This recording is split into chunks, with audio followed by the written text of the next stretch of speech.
also disabled.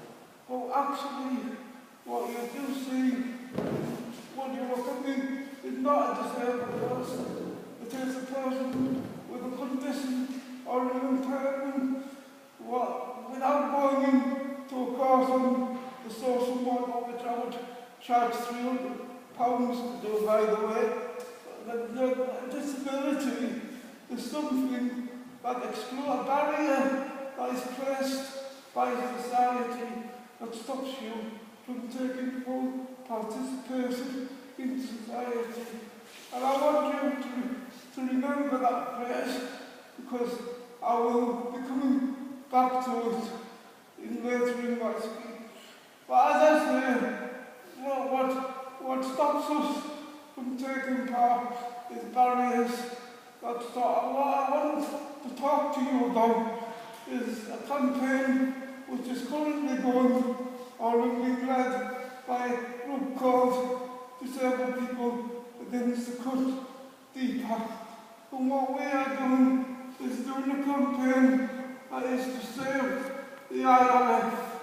The ILF, for just a quick background history, was started by the Labour government in 1988 to enable disabled people with complex support needs to live independently in the community.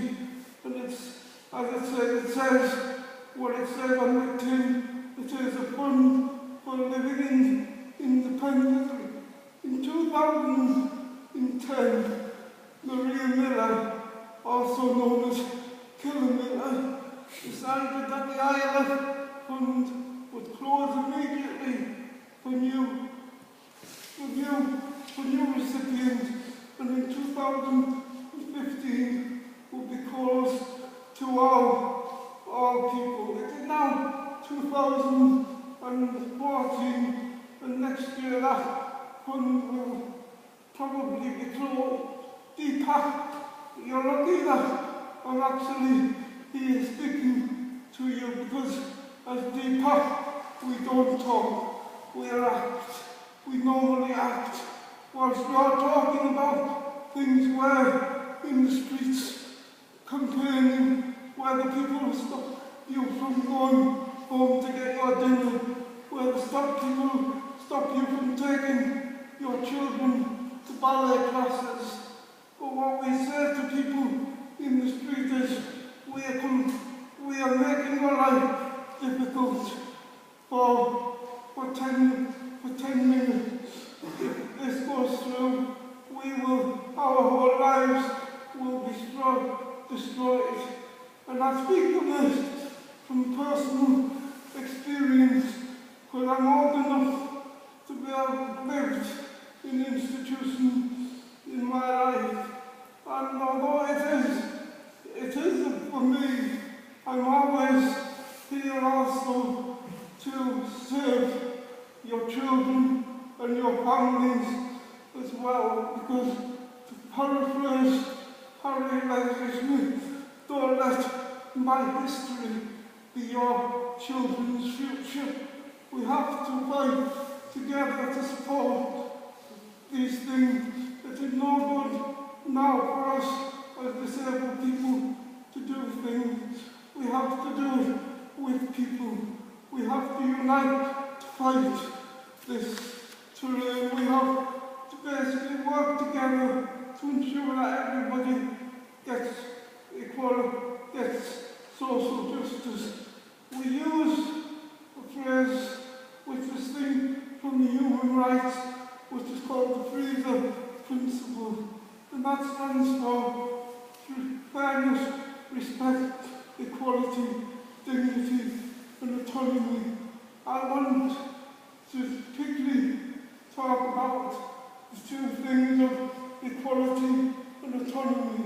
Autonomy is something, for those of you who don't know, allows you to have control over your own life. If there's something that people with impairments seldom get, because their lives are ruled by other things and by the barriers that are placed in society. But we also talk about equality, but actually equality in Cameron's society is that everybody is treated like shit. We don't want equality, we want social justice for everybody. And social justice means working together. So I will end up just by saying two things. We need to unite to fight the community, and we also need to fight to make social justice a right for everybody, not a fight for everybody. And I also like just to say that on the 27th of October there will be a vigil outside the Royal Court, High Court of Justice. I don't expect you all to be there personally, but if you could join us by tweeting to us at Save the ILF, and obviously this is a very vast subject, and I haven't done it just if you want to look at it or speak to me. I'll be here for the rest of the day, and you can ask me anything you want. Also, there's a chance for you to actually look at it at DPAC at dpac.net.org. Thank you, comrades, for listening to me.